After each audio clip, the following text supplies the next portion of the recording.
राना साहब, आप ये बता दें कि वज़ीर आज़म और बिलावल भुट्टो साहब के दरमियान मुलाकात में क्या मामलात आपके मुताबिक हल हो गए या अभी सीज़ फायर नहीं हुआ है? क्या उम्मीद है आपको?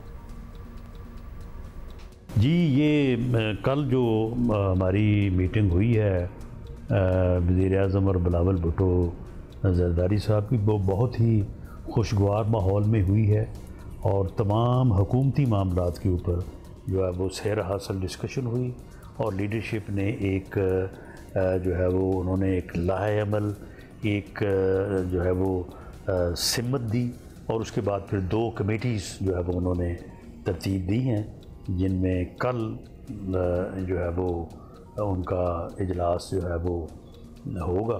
तो उसमें इंशाअल्लाह ताला सारे मामलात को बैठ के अफ़हाम व तफ़हीम के साथ उनको रिज़ॉल्व किया जाए। चलें, दैट्स गुड। आपको ये लग रहा है राना साहब, लेकिन ये बताएं कि पीपल्स पार्टी ऑब्वियसली आपकी इत्तेहादी जमात है, सबसे बड़ी हुकूमती पार्टनर है, लेकिन बाकायदा हुकूमत में नहीं है, काबीना का हिस्सा नहीं है।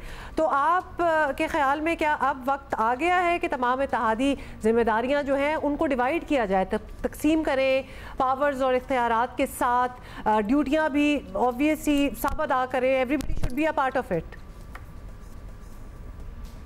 जी, तमाम ज़िम्मेदारियाँ तकसीम हैं, सिर्फ ये है कि उन्होंने कैबिनेट पोजीशन जो है वो नहीं ली और वो भी मामला अंडर डिस्कशन है और हो सकता है कि पीपल्स पार्टी की जो सेंट्रल एग्जीक्यूटिव कमेटी है उसका दोबारा जब अजलास हो तो उसमें वो उस मसले को रखें और जो पहले से फ़ैसला हुआ है उसको रिव्यू कर लें।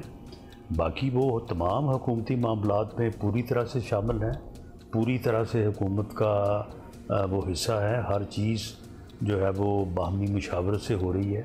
आज भी जो मीटिंग हुई है तो वो हुकूमती अमूर से मुतल्लिक़ ही हुई है, उसमें कोई प्राइवेट या पार्टी अफेयर तो डिस्कस नहीं हुए, हुकूमती मामलात ही डिस्कस हुए हैं, बजट डिस्कस हुआ है, पंजाब गवर्नमेंट से मुतल्लिक़ मामलात जो है वो डिस्कस हुए हैं। तो इसलिए पीपल्स पार्टी पूरी तरह से ऑन बोर्ड भी है और हुकूमत में शामिल भी है। अच्छा, अब राना साहब, पीपल्स पार्टी तो चलें साथ है ही अभी तक, लेकिन तहरीक इंसाफ तो लगता है आपकी हुकूमत गिरा कर ही छोड़ेगी। अब खैबर पख्तूनख्वा से बड़ा वाज़ेह पैगाम है कि उनके पार्लियामेंटेरियंस बज़ाते खुद ग्रिड स्टेशंस की वफाकी अमलदारी को चैलेंज कर रहे हैं। आपको लगता है कि ये मामला आगे बढ़ेगा या मोहसिन नकवी साहब या लगारी साहब मैनेज कर लेंगे इसको? देखें, मेरी ज़ाती राय में जो KPK में वाक़यात हुए हैं दूसरी मरतबा कि उन्होंने ग्रिड स्टेशन के ऊपर जाके कब्ज़ा किया और वहाँ पे जो है वो फिर मामलात को ख़ुद रेगुलेट किया। देखें, ये लोड शेडिंग की बात नहीं है, लोड शेडिंग होती रहती है बिल की कम अदायगी की वजह से या बिजली चोरी की वजह से नहीं होनी चाहिए, इसके ऊपर बात भी होनी चाहिए। एहतजाज भी बिल्कुल एक जमहूरी मुआशरे में आइन और कानून इजाज़त देता है, एहतजाज करने का भी हर किसी को हक़ है, लेकिन एक लिमिट में। लेकिन ये जो अमल वहाँ पे हुआ है, जो ग्रिड स्टेशन के ऊपर जाके काबज़ होने वाली बात है, ये बिल्कुल एक्सेप्टेबल नहीं है और ये तो रियासत की रिट को चैलेंज करने वाली बात है। अगर इस चीज़ को जो है वो गवारा किया जाए या इस चीज़ को अलाउ किया जाए तो फिर तो किसी गवर्नमेंट की भी जो है वो कोई रिट नहीं रहेगी। ये सिर्फ वफाक की रिट की बात नहीं है, सूबाई हुकूमत जो है वो भी कल को फिर ऐसे ही मामलात उन्हें भी दरपेश होंगे, उनके ख़िलाफ़ भी जो है वो किसी बात के ऊपर एहतजाज हो सकता है, डिस्ट्रिक्ट गवर्नमेंट के ख़िलाफ़ जो है वो एहतजाज हो सकता है। तो इसलिए रियासत की रिट को चैलेंज जो है ये किसी तौर पे भी जो है वो इसको एक्सेप्ट नहीं किया जाना चाहिए। मैं समझता हूँ कि हमारे इंटीरियर मिनिस्टर और वज़ीर तवानाई ने जो पहली दफ़ा जब ये वाक़या हुआ तो उन्होंने इसके ऊपर कोई लीगल एक्शन नहीं लिया और बैठ के प्रेस कॉन्फ्रेंस कर ली और कॉम्प्रोमाइज़ किया और ये तवक्को की कि आइंदा नहीं होगा, और अब ये दूसरी मरतबा हुआ है और दूसरी मरतबा भी शायद इसी किस्म का रवैया है।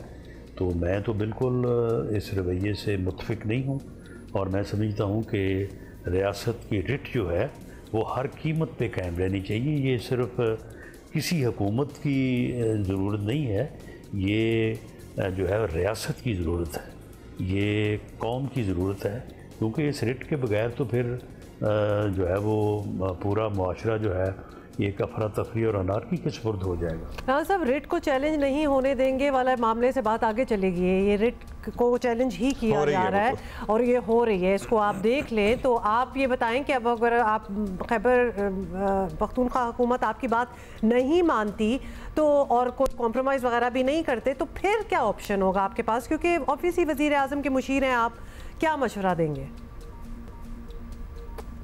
जी, मैंने तो इस बारे में अपनी राय का इजहार इससे पहले भी किया है कि रियासत की रिट जो है इसके ऊपर कोई कंप्रोमाइज़ जो है वो नहीं हो सकता, नहीं होना चाहिए। और अगर कोई गवर्नमेंट या कोई भी जो है वो सेगमेंट ऑफ सोसाइटी जो है वो रिट को चैलेंज करता है तो वफाकी हुकूमत के पास ऑल पावर्स हैं और सूबाई हुकूमत जो है वो तो जो है वो बिल्कुल जुम्बश नहीं कर सकती, हिल नहीं सकती।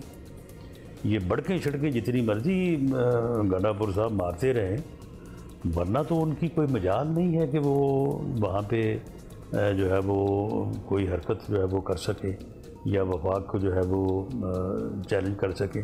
और फिर वो भी KPK में, KPK जो है वहाँ पे जब तक वफाकी जो फोर्सेस हैं और ख़ास तौर पे जो आर्मी और रेंजर्स का वहाँ पे जो रोल है, जिस किस्म की दहशतगर्दी के साथ वो लड़ रहे हैं, जिस किस्म की कुर्बानियाँ जो है वो दे रहे हैं, आए दिन आप देखते हैं कि किस तरह के खूबसूरत नौजवान अफसर जवान जो है वो जामे शहादत जो है वो कबूल कर रहे हैं, शहादतें पेश कर रहे हैं। ये कैप्टन फराज अलियास जिसकी चंद दिन बाद जो है वो शादी होने वाली थी, कैसे कैसे लोगों ने दुख बर्दाश्त किए हैं।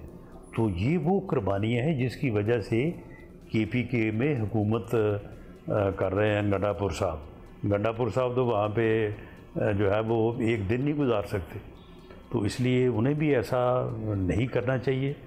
और मैं समझता हूँ कि वफाक की तरफ से भी इस चीज़ को एक दफ़ा अलाउ किया गया, जो कि मेरी राय में गलत था। अब दूसरी मरतबा फिर किया गया है। मेरा ख्याल है कि अब इस पे जो है वो कतगन होनी चाहिए और रिट को चैलेंज करने का किसी को जो है वो इख्तियार नहीं होना चाहिए। बहुत शुक्रिया।